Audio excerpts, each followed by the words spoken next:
Hello दोस्तों, आप सभी को गुलाब जामुन जैसी मीठी मीठी नमस्कार।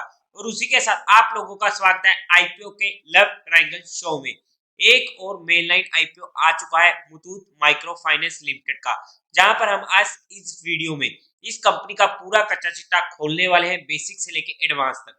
अगर मैं स्टार्टिंग में इसमें अपने पर्सनल डिसीजन की बात करूं फॉर एजुकेशन पर्पज, तो ऑलमोस्ट सर्टन है कि मैं इस आईपीओ को अप्लाई करने वाला हूं अपने हर फैमिली मेंबर के अकाउंट से।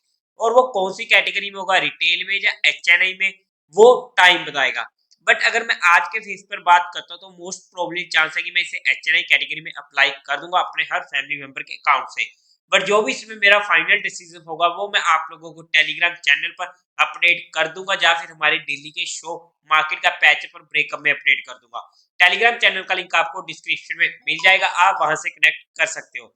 बट अब अगर हम कंपनी के बारे में डिस्कस करने की कोशिश करते हैं तो उससे पहले आप लोग इस चैनल को सब्सक्राइब जरूर कर दीजिएगा और साथ ही साथ वीडियो को लाइक कर दीजिएगा। अब अगर हम कंपनी की बात करते हैं तो 1992 में ये कंपनी इनकॉर्पोरेट हुई थी।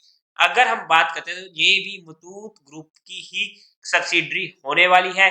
और उसी के साथ साथ अगर हम इनके काम की बात करते हैं तो जो इनका मेन काम होने वाला है माइक्रो लोन्स को प्रोवाइड करना, किनको, मेनली फीमेल कस्टमर्स को, जो कि रूरल एरिया से बिलोंग करते हैं। अगर हम ज्यादा डिटेल में जाकर देखते हैं तो ये कंपनी ग्रुप लोन्स भी प्रोवाइड करती है फॉर लाइवलीहुड सॉल्यूशन, जहां पर इनकम जनरेटिंग लोन्स आ जाते हैं और प्रगति लोन्स आ जाते हैं और साथ ही साथ इंडिविजुअल लोन्स आ जाते हैं। Second, life betterment solution provide करती है, जहां पर ये लोन्स देती है for sale phone, solar lights and house hold appliances के लिए। Third, health and hygiene loans भी ये कंपनी प्रोवाइड करती है, और यहाँ तक कि अपनी सैनिटरी फैसिलिटीज को भी इंप्रूव कर सके उसके लिए भी ये लोन प्रोवाइड करती है। फाइनल, सिक्योर्ड लोन्स प्रोवाइड करती है in the form of gold loans, और उसी के साथ साथ Muthoot small and growing business loans ये कंपनी प्रोवाइड करती है। मतलब कि कंपनी का काम काफी अच्छा होने वाला है, इसमें हमें कोई भी डाउट नहीं है। 2021 में इन्होंने एक ऐप लॉन्च करी थी महिला मित्रा, जो कि काफी ज्यादा एक्टिव हो चुकी है। और अगर हम बात करते हैं 31 मार्च 2023 में, तो वहां पर 1.18 मिलियन कस्टमर्स ने इनकी इस ऐप को डाउनलोड किया है, और 1.7 मिलियन कस्टमर्स ने जहां पर डिजिटल ट्रांजैक्शंस को कैरी भी किया है। और उसी के साथ साथ अगर हम देखते हैं आगे, तो यहाँ पर इस कंपनी के पास as of March 31 March 2023 2.77 million active customers रहने वाले हैं। 1172 ब्रांचेस होने वाली है इन 321 डिस्ट्रिक्ट, जो 18 स्टेट्स एंड यूनियन टेरिटरीज में होने वाली है। इनके पास अगर हम एम्प्लॉयज की बात करते हैं तो 10,227 पीपल्स होने वाले हैं। काफी अच्छा काम होने वाला है, इसमें हमें कोई भी शंका नहीं है। अगर हम कंपनी की बेसिक डिटेल्स की बात करते हैं तो ये आईपीओ ओपन होने वाला है 18 दिसंबर को, क्लोज होगा 20 दिसंबर को, अलॉटमेंट होगी 21 दिसंबर से, और लिस्टिंग हो जाएगी इसकी 26 दिसंबर को। और उसी के साथ साथ कुछ और डिटेल्स की बात करते हैं तो 10 रुपीज पर शेयर का फेस वैल्यू रहने वाला है।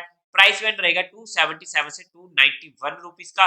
हमें तो अप्लाई करना है 291 रुपीज। अगर हम रिटेल कैटेगरी में अप्लाई करें तो वहां पर हम कट ऑफ प्राइस पर टिक कर सकते हैं। बट अगर हमें एचएनआई में अप्लाई करना है तो वहां पर पंच आउट करना पड़ेगा 291, वहां पर कट ऑफ पे टिक मत कीजिएगा वरना आपकी एप्लीकेशन रिजेक्ट हो जाएगी।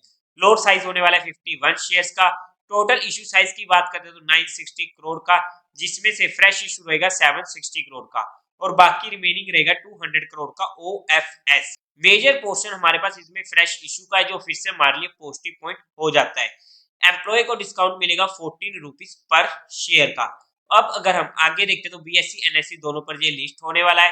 कोटा की बात करते हैं तो क्वालिफाइड का 50% का, रिटेल कैटेगरी में 35% का, और एचएनआई में 15% का होने वाला है। लोट साइज की बात करते हैं तो एक लोट रिटेल कैटेगरी में पड़ने वाला है 51 शेयर्स का, जिसकी अमाउंट पड़ेगी 40,841 रुपीज की। एक लोट से ज्यादा अप्लाई करने का कोई फायदा नहीं है, बिकॉज ये आईपीओ इजिली ओवर सब्सक्राइब होने वाला है। स्मॉल एचएनआई में 40 लोट्स के लिए अप्लाई करना पड़ेगा, जहां पर अमाउंट पड़ेगी 2,07,774 रुपीज की।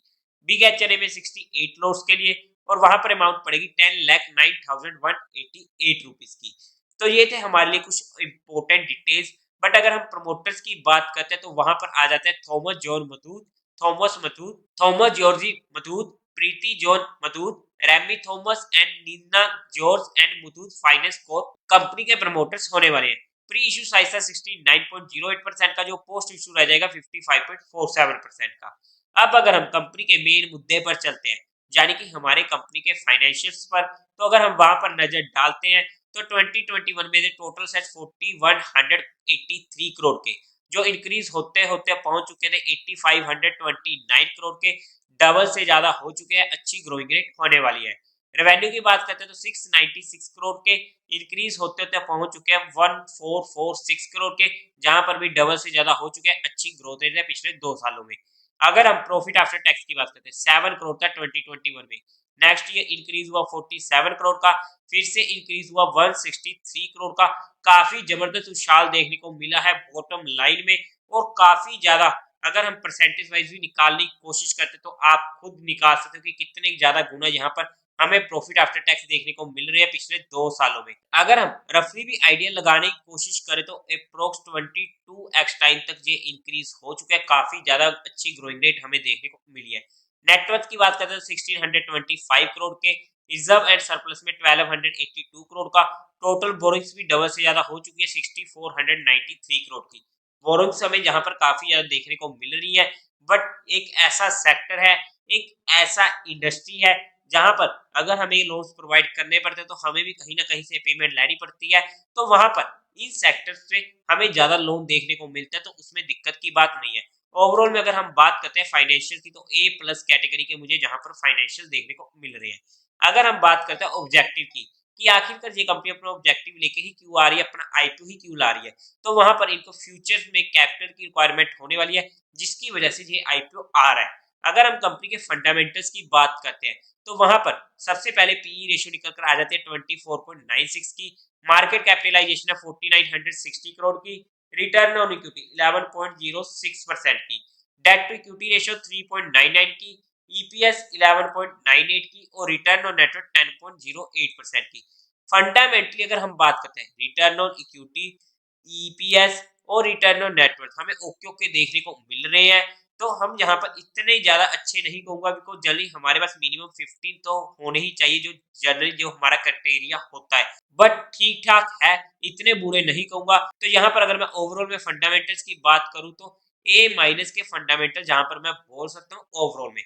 बट अगर हम कंपनी की वैल्यूएशन की बात करते हैं तो वहां पर अगर हम सबसे पहले पीयर कंपैरिजन में जाकर देखते हैं तो सबसे पहले इक्विटी स्मॉल फाइनेंस बैंक जिसका पी है 17.57 का, उज्जीवन स्मॉल फाइनेंस बैंक 6.33 का, क्रेडिट असेस 26.67 का, स्पंदन स्फूर्ति 381 का, बंधन बैंक 17.32 का, श्रोध्या स्मॉल बैंक 22.31 का, फ्यूजन माइक्रो फाइनेंस 12.60 का। अगर आपको याद हो ये आईपीओ भी अभी कुछ टाइम पहले आया था, और ये वाला भी उज्जीवन स्मॉल फाइनेंस बैंक, दोनों आईपीओ में हमें अच्छा प्रॉफिट भी हुआ था।